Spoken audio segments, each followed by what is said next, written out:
Good morning বন্ধুরা, তোমরা কেমন আছো? আশা করি সব ভালো আছো, আমিও ভালো আছি। তো দেখো এখন বাজছে ঘড়িতে সকাল 7টা। এখন থেকে আমি আমার ব্লগসটা স্টার্ট করছি। তো দেখো বন্ধুরা, প্রচুর জোরে বৃষ্টি নেমেছে এবং হাওয়া দিচ্ছে প্রচুর।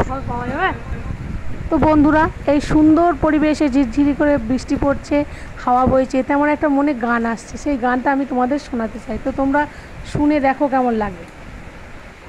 আষাঢ় শ্রাবণ মানে না তো মন, ঝড়ো ঝড়ো ঝড়ো ঝড়ো ঝরেছে,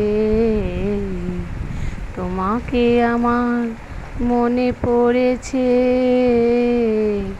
তোমাকে আমার মনে পড়েছে। তো বন্ধুরা, আমার এই বেসুরে গলার গান তোমাদের কেমন লেগেছে একটু কমেন্টে তোমরা জানিও প্লিজ। ভুল ত্রুটি হলে মার্জনা করো।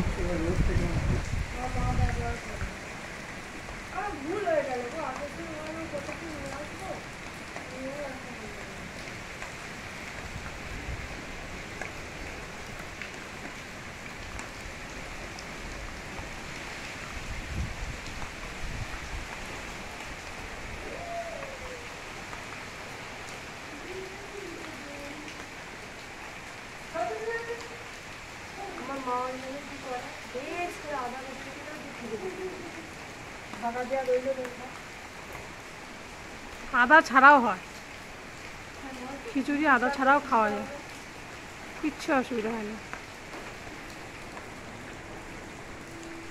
তো বন্ধুরা, আজ এই মেঘলা আকাশে কি রান্না করব, রান্না করতে ভালোই লাগছে না, কিন্তু মনেও আসছে না কি রান্না করব। তাই মনে ভাবলাম যে আজকে একটু খিচুড়ি বানিয়ে নিই। তো শুধু খিচুড়ি তো খাওয়া যাবে না, খিচুড়ি, বেগুনি ভাজা আর ডিম ভাজা। তো দেখো বন্ধুরা, এবার চলে এলাম রান্নাঘরে খিচুড়ি বসাতে। তো গ্যাসটা জেলে হাঁড়িটা বসিয়ে দেবো। আমি অন্যরকমভাবে খিচুড়িটা চাপাই, কীভাবে খিচুড়িটা চাপাচ্ছি তোমরা দেখো।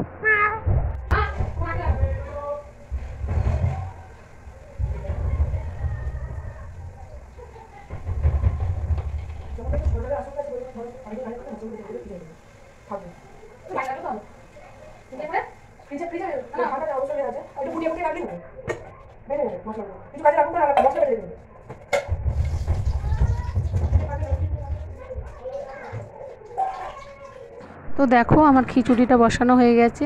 তো এখন বেলা 11:15 বাজছে, গায়ে ধুইতে আসিনি, তাই এখন গায়েটা ধুয়ে নিলাম। দেখো দুধ ধুয়ে নিয়েছি, কতটা দুধ হয়েছে, ভালো লাগছে কি সুন্দর বলো।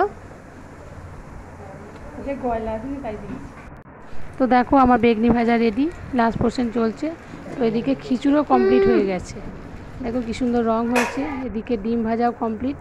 তো বন্ধুরা, যদি আমার ভিডিওটা ভালো লেগে থাকে তাহলে লাইক, কমেন্ট, শেয়ার করো। আবার দেখা হবে নতুন কোনো ভিডিওতে।